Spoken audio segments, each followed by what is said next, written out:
नाज़रीन, psychiatry clinic में आपको खुशामदीद कहते हैं और मैं हूं आपका मेज़बान हाफिज़ मोहम्मद उमैर।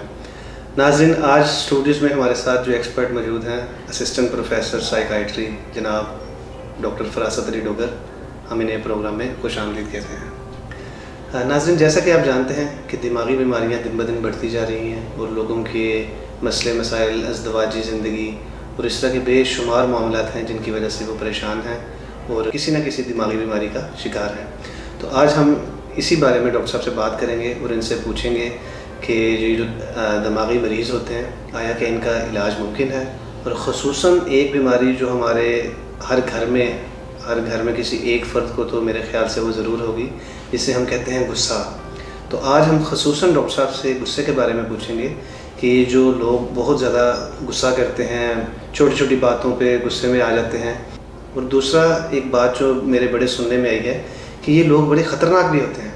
तो हम यही डॉक्टर साहब से पूछेंगे कि जो ये गुस्से वाले लोग हैं इतना गुस्सा क्यों करते हैं, और इन्हें जो ये इनके साथ एक स्टिग्मा है कि बहुत ज़्यादा ख़तरनाक हैं, लोग इनसे डरते हैं, डरते हुए इनकी सारी बातें मान लेते हैं, तो ऐसा क्यों है। तो अस्सलाम वालेकुम सर। वालेकुम सलाम। जी सर, कैसे हैं आप? शुक्र अल्लाह का। सर, हमारे मुआशरे में एक जो बहुत बड़ी, मैं इसे मिथ ही कहूँगा, ये जो पाई जाती है कि लोग जो है ना छोटी छोटी बातों पे, मामूली बातों पे, घरों में बीवी ने अपने हस्बैंड को कोई बात कह दी तो गुस्से में आ गया, ठीक है जी। इसी तरह घर वाले किसी दूसरे फ़र्द ने कोई बात कह दी तो छोटी छोटी बातों में गुस्से पे आ जाते हैं। तो इसकी क्या रीज़न है? एक बात, और इनके बारे में ये कहा जाता है कि ये बहुत ज़्यादा ख़तरनाक भी होते हैं। तो आया इनके साथ वाकई ऐसा कोई है कि ये लोग आपको जब गुस्सा करते हैं तो आपको मार भी सकते हैं, या ये आपको कोई नुकसान पहुँचा सकते हैं, या इस तरह का ये इनमें अलामात पाई जाती हैं?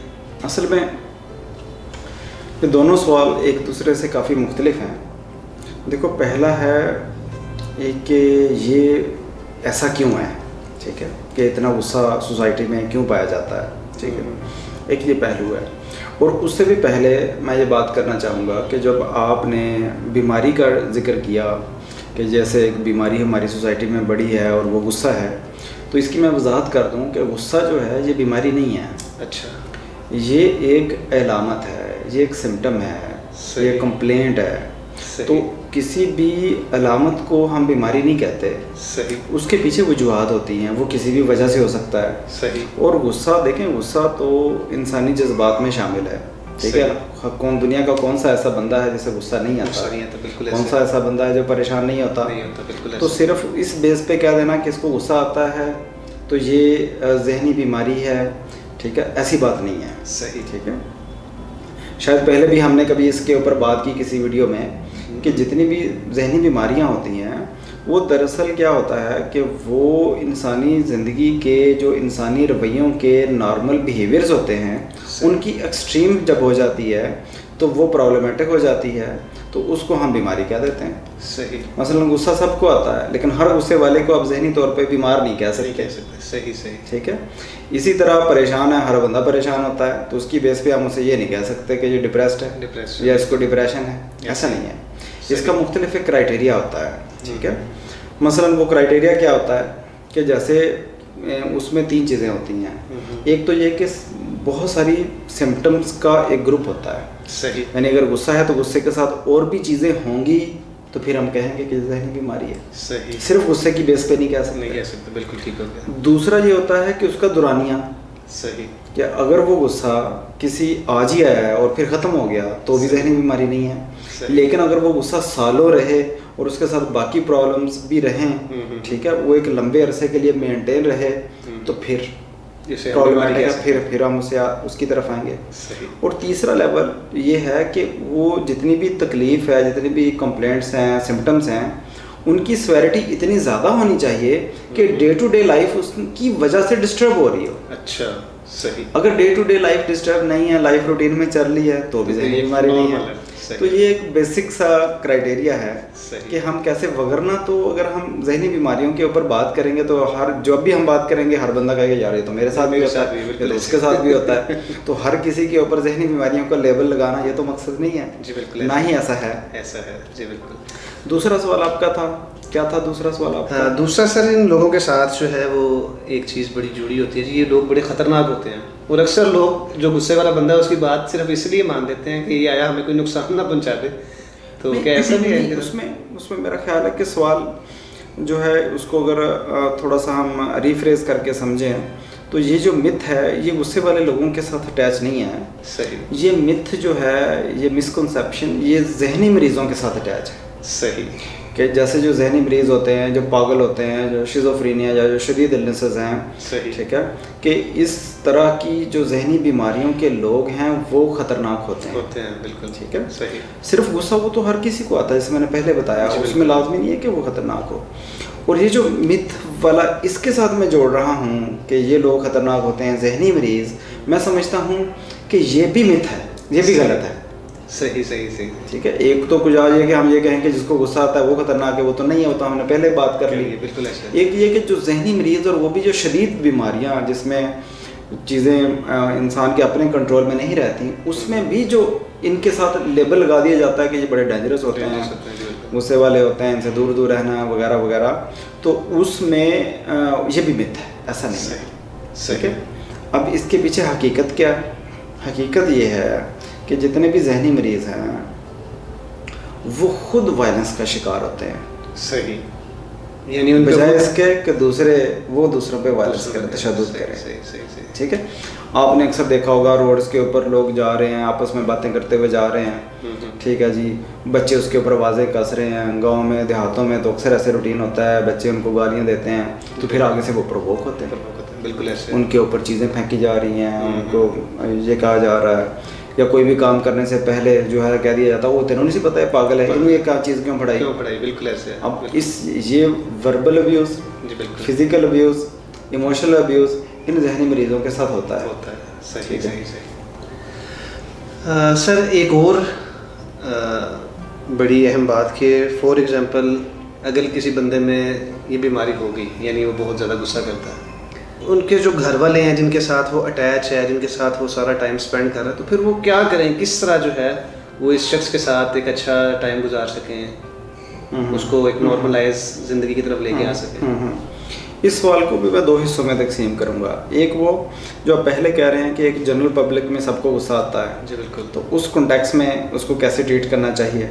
जी एक वो जो जहनी मरीज़ हैं जिसको हम शिज़ोफ्रेनिया, बाइपोलर कहते हैं, वो बहुत अग्रेसिव हो जाते हैं और उनको कैसे हैंडल करना चाहिए। जी बिल्कुल। तो ये दो मुख्तलिफ चीज़ें हैं। सही। जैसे मैंने पहले सवाल का जवाब तो सीधा सीधा ये है कि जैसे जो गुस्सा है, एंगर है, ये एक सिम्टम है, तो पहला काम तो ये बनता है कि इसकी वजह ढूंढी जाए। सही। ठीक है। हमारा क्लिनिकल एक्सपीरियंस ये है कि टीन एज के अंदर जो गुस्सा है उसकी मोस्टली वजह डिप्रेशन है।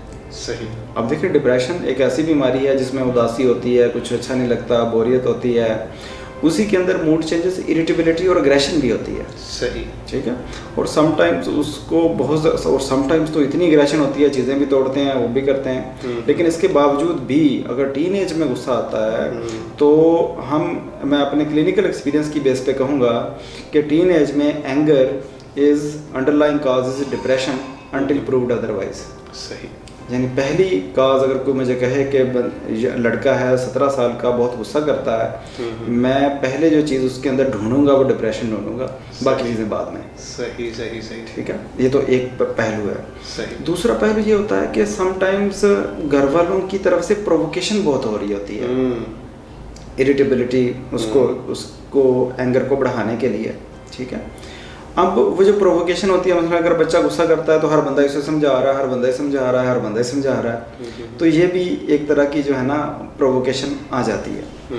अब हम आ जाते हैं इसी एस्पेक्ट का जो दूसरा पहलू था जिसके ऊपर मैं बात कर रहा था कि जो जहनी मरीज़ इस तरह के जो जिनके अंदर जो है वो गुस्सा ज़्यादा पाया जाता है या जिसके बारे में मिथ अटैच कर दिया जाता है। सही। हमने ये देखा है कि इस तरह के लोग जब डॉक्टर के पास आते हैं, हमारे पास आते हैं, तो वो हमसे गुस्सा नहीं कर रहे होते, मोस्टली, नॉट ऑलवेज, मोस्टली वो अपने घर वालों के साथ झगड़ रहे होते हैं।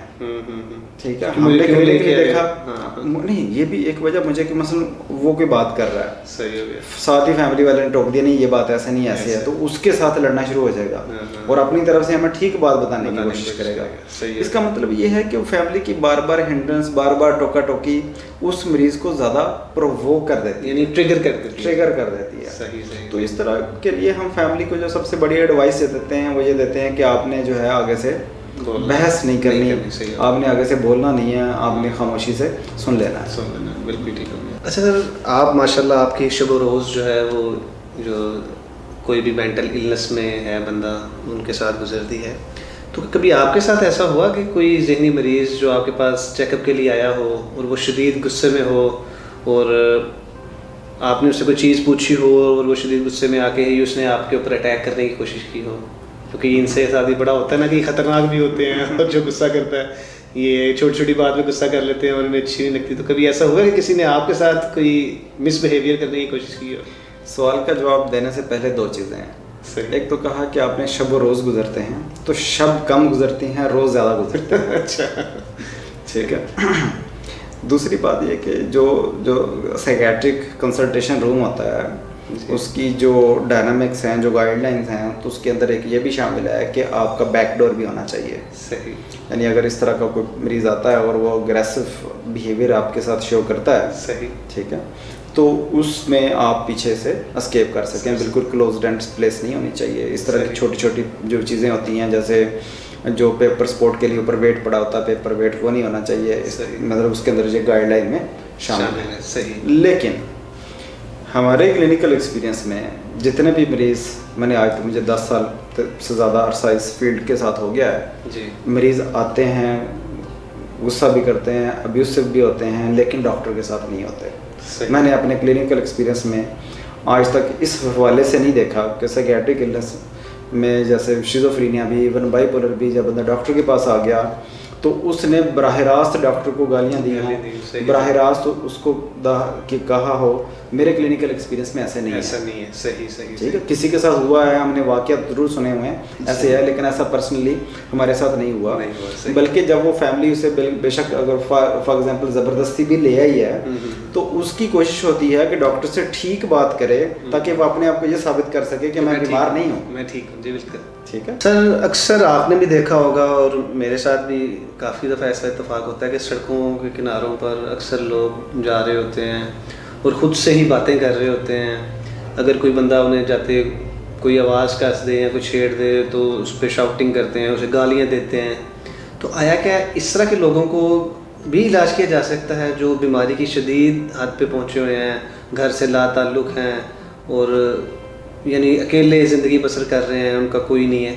तो क्या इस तरह के अगर किसी मरीज़ को लिया जाए और इसका इलाज करवाया जाए तो क्या ये भी ठीक हो सकते हैं? बिल्कुल। मैं बल्कि ये बड़ा अहम सवाल आपने किया है। ये देखो, कुछ बीमारियां ऐसी होती हैं एक कि जिसमें बंदा बिल्कुल ही डिसेबल हो जाता है। सही, ठीक है।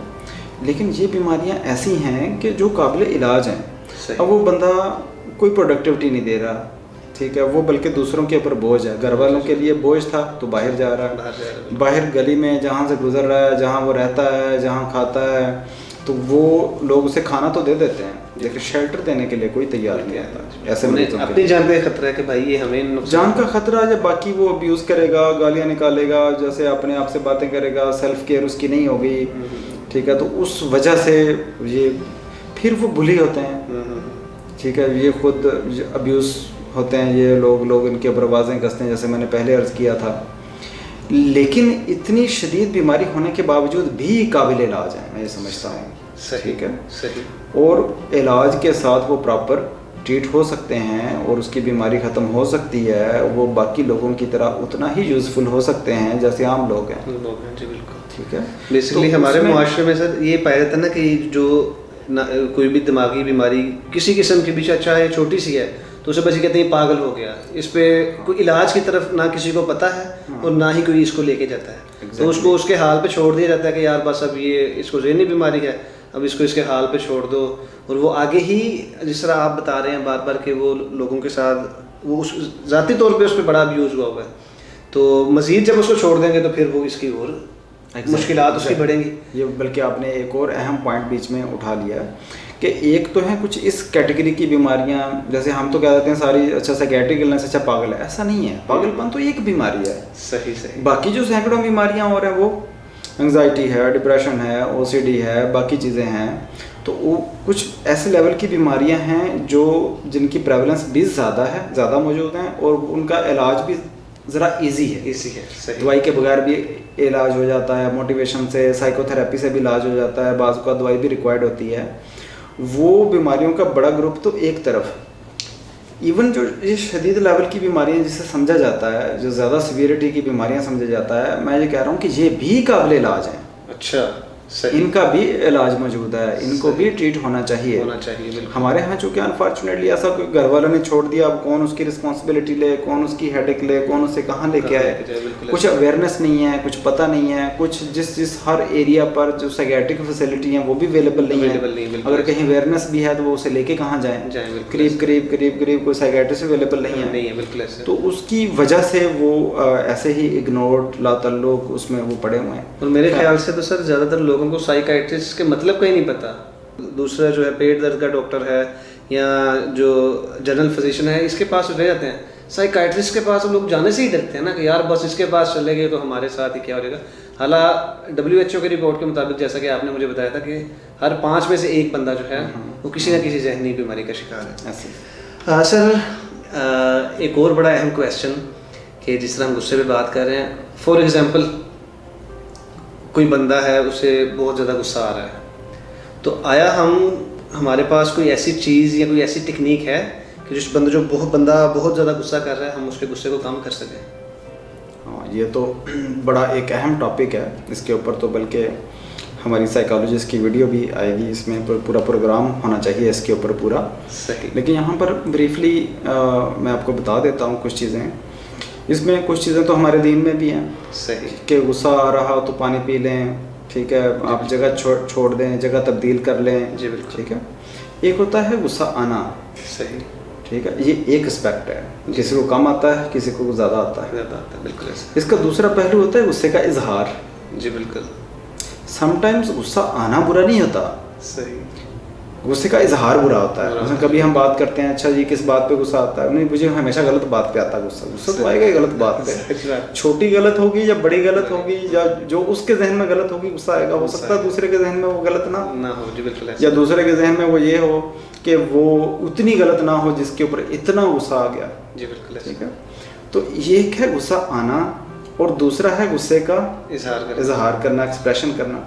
तो इजहार रोके भी होता है, इजहार खाना पीना छोड़ के भी होता है, इजहार गालियाँ देने से भी होता है, इजहार चीज़ें तोड़ने से भी होता है, इजहार घर छोड़ने से भी होता है, इजहार स्मोकिंग की सूरत में भी होता है। ठीक है, इजहार जो है वो अपने आप को कट लगाने की सूरत में भी होता है, दवाइयों की ओवरडोज की सूरत में भी होता है। सही। अब ये देखिए, ये मुख्तलिफ इजहार हैं गुस्से के, ये प्रॉब्लमेटिक होते हैं। सही सही सही सही सही। जब हम ट्रीटमेंट की बात करते हैं या इसमें बिहेवियर मॉडिफिकेशन की बात करते हैं, तो उसमें गुस्सा आना या क्लू या ट्रिगर या जो भी चीज़, उसके ऊपर तो काम किया जाता है। उसका जो बैड कोपिंग स्टाइल्स हैं उसके ऊपर भी काम किया जाना ज़रूरी होता है कि जो उसका एक्सप्रेशन हार्मफुल है वो लेस हार्मफुल हो। सही। ठीक है, तो इसके अंदर बहुत सारी टेक्निक्स हैं। कुछ लोग होते हैं कि वो अपनी बात कॉन्फिडेंस के साथ नहीं कह सकते। अब जो कॉन्फिडेंस के साथ बात नहीं कह सकते, तो दूसरा बंदा उसके ऊपर आहिस्ता आहिस्ता क्या होता है, हावी होना शुरू हो जाता है। वो ये नहीं कह सकते, वो इनकार नहीं कर सकते, ना नहीं कर सकते। ऐसे ही है। तो वो क्या होता है, एंगर उनके अंदर ही पायलअप होता रहता है, पायलअप होता रहता है। कुछ लोग होते हैं वो छोटी सी बात भी टॉलरेट नहीं करते, वो बहुत आउटस्पोकन होते हैं। जी बिल्कुल ऐसे। ठीक है, तो अब मुख्तलिफ लोगों की मुख्तलिफ पर्सनैलिटीज़ हैं, उसमें मुख्तलिफ लोगों के लिए मुख्तलिफ स्ट्रेटजीज़ हैं। सही। तो एक उसमें रिलैक्सेशन टेक्निक्स हैं वो सिखाई जाती हैं, डिस्ट्रैक्शन टेक्निक है वो सिखाई जाती हैं, डिलेइंग टेक्निक्स हैं कि अपने उस एक्सप्रेशन को डिले करें। वो जो मैंने पहली कैटेगरी बताई है उसको ये इनकरेज किया जाता है कि जिस बात के ऊपर आपको गुस्सा आ रहा है आप एक्सप्रेस करें। सही। ठीक है, उनको असर्टिव स्किल्स सिखाई जाती हैं। और जो दूसरी कैटेगरी वाले लोग मैंने बताया जिसमें हल्की सी बात आई, तो वो उनको ये इनकरेज किया जाता है कि आप अपना रिस्पॉन्स डिले करें। अब एक दूसरे से उलट रिस्पॉन्स है मुख्तलिफ पर्सनैलिटीज़ के हवाले से। सही सही सही सही।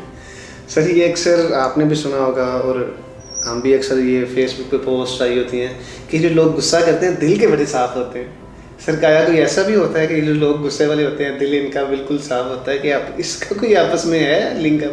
जो नहीं गुस्सा करते वो भी साफ हो सकते हैं। सही। ठीक है, वो शायद जाहिर है कि हम इस जो एक पब्लिक सेइंग बनी होती है उसके तो एक्सपर्ट नहीं है। सही सही। लेकिन उसकी एक पॉसिबिलिटी ये हो सकती है कि वो बात अंदर नहीं रखते हैं। सही। कुछ लोग होते हैं कि वो अंदर से और होते हैं, बाहर से और होते हैं। सही। अंदर से उसको आपसे कोई मफाद है तो मीठा बने हुए हैं और इस कॉन्टेक्स्ट में हो सकता है। लेकिन जो गुस्से वाले होते हैं वो ज़रा क्या उसको बारे में लफ्ज़ होता है कि बड़े मुंह फट होते हैं, मुंह पे कह देते हैं, तो इस कॉन्टेक्स्ट में भी हो सकता है। लेकिन मेडिकली साइकियाट्रिक एस्पेक्ट से ज़ाहिर है कि वो हमारे फील्ड से बाहर बात है। जो पब्लिक सेइंग होती है, कहावत जो होती है, ठीक है, जो बन जाती है, तो उसके पीछे कोई ना कोई लॉजिक, कोई ना कोई सोसाइटी का ट्रुथ तो होता ही है ना। सही।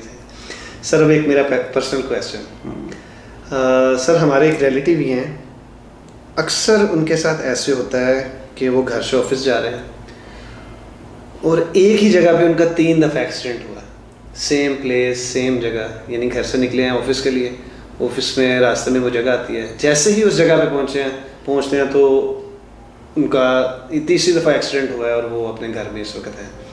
तो सर आया ये भी कोई जहनी बीमारी से लिंक करती है बात कि सेम जगह आप हालांकि उस जगह से रोज़ गुजर रहे हैं और उसी जगह पे वो बंदा बार बार गिर रहा है, तो ये कोई बीमारी है या ये कोई जो है ये कुदरती तौर पे इस तरह हो रहा है? कुदरती तौर पे बाय चांस भी हो सकता है, ठीक है, और हम इसको मेडिकली एक्सप्लेन भी कर सकते हैं। सही। ठीक है, एक्सप्लेन कैसे कर सकते हैं? एक लफ्ज़ इस्तेमाल होता है, उसको हम कहते हैं PTSD, post traumatic stress disorder. सही। ठीक, और ये होता कब है कि जब कोई भी शदीद ट्रॉमेटिक इवेंट, जैसे रोड ट्रैफिक एक्सीडेंट, ठीक है, किसी की डेथ हो जाना रोड ट्रैफिक एक्सीडेंट से, किसी की हुई या उसने सामने देखा, ये एक शदीद अर्थक्वेक है, स्लाब है, नेचुरल डिजास्टर्स हैं, ऐसे जब इस तरह के इवेंट से उसको एक्सपोजर होता है, तो उसके बाद जैसे अक्सर जो पुलिस में, फ़ौज में bullet injury, gun shot injury, firing, साथ वाला साथी ज़ख्मी हो गया, शहीद हो गया, तो उसको जो उसने लाइव देखा, उसके बाद एक बीमारी डेवलप हो जाती है, इसको हम कहते हैं PTSD। सही। ठीक है, तो इसके अंदर क्या होता है? इसके अंदर क्या होता है कि एक बाकी तो ज़ाहिर है इसको हम किसी और दफ़ा उसको बात कर सकते हैं। सही। उसके अंदर एक एस्पेक्ट होता है, उसको हम कहते हैं फ्लैशबैक्स। सही। यानी जैसे ही वो इवेंट याद आता है या बंदा उस जगह पे पहुंचता है जहां पर वो इवेंट हुआ था, पहले वाला वाक़या हुआ था, तो उसके फ्लैशबैक्स आ जाते हैं।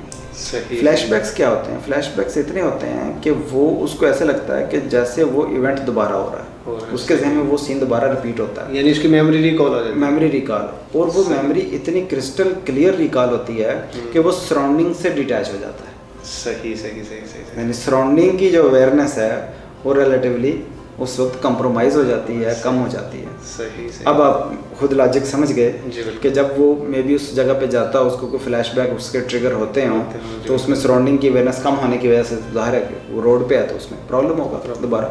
तो ये एक इसकी मेडिकल एक्सप्लेनेशन हो सकती है, लेकिन इसको हम 100% नहीं कह सकते, वो तो ज़ाहिर है उनसे बात करेंगे तो ही हम उसमें इसके ऊपर डिग आउट कर सकते हैं। अच्छा सर, मेरा एक और क्वेश्चन गुस्से के मरीज़ को ही लेकर के अक्सर देखा गया है कि ये गुस्से के जो मरीज़ होते हैं ये खाना पीना छोड़ देते हैं, और अक्सर इन्हें इनके सामने खाना भी ला के रखा और उस वक्त शदीद गुस्से में होते हैं और उसे उठा के फेंक दिया कि मैंने नहीं खाना, हालांकि उसके पीछे कोई लॉजिक भी नहीं होती।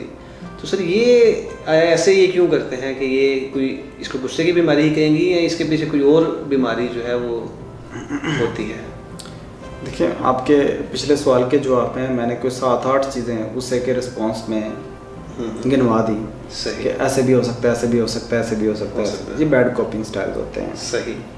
यानी बजाय इसके कि जिस बात पे गुस्सा आया है, फॉर एग्जांपल मुझे मेरे बॉस ने डांट दिया, सही, तो उसके नतीजे में मैं घर आके खाना छोड़ दूँ, ठीक है, सही। हालांकि उसका मेरे अंदर इतना कॉन्फिडेंस, इतनी स्किल होनी चाहिए थी कि मैं उस जो भी मेरा सीनियर था मुझसे बात कर रहा था तो मैं उसमें अपने आप को वहीं पे डिफेंड करता। बिल्कुल। उसकी बजाय वहाँ तो कर नहीं सकता, लेकिन उसमें इजहार, तो इसमें होता है कि असल डायरेक्शन में जो इजहार होना चाहिए था वो कंप्रोमाइज़ होके किसी बैड कोपिंग स्टाइल की तरफ चला जाता है। सही। तो उसके अंदर एक एस्पेक्ट ये भी है। सही सही सही सही। तो खाने पीने से इनकार के अंदर भी 2 पहलू हैं। नंबर 1, स्ट्रेस की वजह से कुछ लोगों की भूख खत्म हो जाती है। सही। ठीक है। और दूसरा आता है कि फैमिली के साथ चूँकि इमोशनल लाइज ऑन होता है, ठीक है, तो उस इमोशंस में उसको यूटिलाइज करना, यानी यहीं से हम नाराजगी का इजहार करना, कमज़ोर शिकार भी कह सकते हैं कि बंदा जो कमज़ोर बंदा है उसके ऊपर सारा जो है वो नाराजगी का इजहार इजहार करना एक तरह से नाराजगी का एस्पेक्ट भी है, सही या अपनी बात मनवाना भी है, या जिद्दीपन भी है, ठीक है। तो वो सारे पहलू इसके अंदर आ सकते आ सकते हैं, हैं, दोनों हो सकते हैं। नेचुरली भी वो खत्म होगी, या उसका अपना पर्सनैलिटी ट्रेट भी है ट्रेड भी है, कि सही इमोशनल ब्लैकमेलिंग है, अपनी बात मनवाना है, जिद्दीपन है, वो भी इसके अंदर आ सकता इसके है। अंदर आ सकता है, सही सही। अच्छा सर, एक और बड़ा अहम क्वेश्चन सर, क्या गुस्से का कोई ब्लड प्रेशर के साथ भी कोई ताल्लुक है कि आपस में ये दोनों चीज़ें भी लिंक करते हैं? बिल्कुल करते हैं, ठीक है। वो बल्कि हम जब आप मरीज़ से या उसके फैमिली से हिस्ट्री ले रहे होते हैं तो हम पूछते हैं कि क्या मसला, वो कहते हैं जी गुस्सा इसका बीपी हाई रहता है। सही ठीक है, बीपी हाई से क्या मतलब, चेक करवाया कितना रहता है? नहीं, कभी चेक नहीं करवाया। सही। तो फिर बीपी हाई का क्या मतलब? कहते हैं गुस्सा बहुत आता है। सही सही। तो उसमें बीपी हाई होना और उसमें गुस्सा होना, ठीक है, ये इस कॉन्टेक्स्ट में पब्लिकली भी उन्होंने एक रिलेशन जोड़ा हुआ है। सही। लेकिन इसके अंदर कुछ रियलिटी भी है। सही। ठीक, जब गुस्सा आता है तो गुस्से की सूरत में दिमाग के अंदर से कुछ ऐसे केमिकल निकलते हैं जिनको हम कहते हैं स्ट्रेस हार्मोन्स। सही। ठीक है, वो स्ट्रेस हार्मोन्स क्या करते हैं? वो स्ट्रेस हार्मोन जाके दिल की धड़कन तेज़ करते हैं, खून की अंतड़ियों को ज़रा श्रिंक कर देते हैं, जिसके नतीजे में आपका ब्लड प्रेशर बढ़ता है। सही। ठीक है। इवन आप ये देखें कि एक लफ्ज़ इस्तेमाल होता है, उसको कहते हैं वाइट कोट हाइपरटेंशन। सही। वाइट कोट मतलब डॉक्टर का कोट, उसके साथ रिलेटेड, और हाइपरटेंशन मतलब ये कि जैसे ही मरीज़ डॉक्टर के पास जाता है उसका बीपी बढ़ जाता है। सही। क्यों बढ़ता है? कि डॉक्टर के पास जाना एक स्ट्रेसफुल इवेंट है, खौफ है, डर है, पता नहीं क्या होगा, क्या बात करेगा, टीका लगेगा, ड्रिप लगेगी, IV लाइन लगेगी, वगैरह वगैरह, अस्पताल में रहना पड़ेगा, उधर रख ना लें, एंजियोग्राम बना, डर की वजह से वो एंजाइटी और स्ट्रेस की वजह से क्या होता है कि उसका ब्लड प्रेशर इंक्रीज हो जाता है। सही। ठीक है, इसको वाइट कोट हाइपरटेंशन कहते हैं। सही सही। ठीक है, तो इसमें और वो स्ट्रेस गुस्से की सूरत में हो या स्ट्रेस एग्ज़ाम का हो, किसी भी सूरत में उसका इजहार ये होगा कि जब फिजिकल बॉडी चेंजेस होगी उसमें 1000 उसका ब्लड प्रेशर बढ़ना भी होगा। तो इसके बारे में बल्कि गाइडलाइन के अंदर ये शामिल है कि जब आपने मरीज़ का ब्लड प्रेशर चेक करना है तो पहले उसे बिठाएं, पहले उसे कंफर्टेबल करें, रिलैक्स हो 5-10 मिनट 20 मिनट, उसके बाद उसकी रीडिंग लें।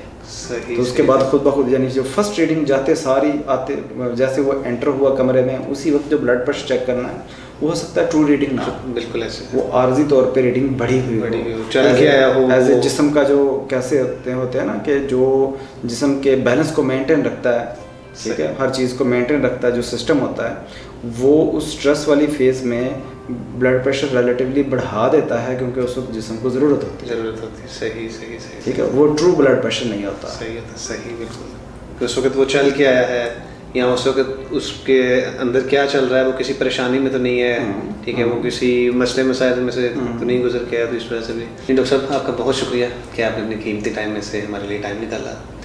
जी नाज़रीन, आज हमारे साथ स्टूडियो में मौजूद थे assistant professor psychiatry doctor फरासत Ali Dogar, जिन्होंने अपनी पुरसैर गुफ्तगू से हमें नवाजा और हमारे बहुत सारे जो क्वेश्चंस थे, जो हमारी बहुत सारी जो लोगों ने मिथ्स बनाई हुई थी, उनके आंसर दिए।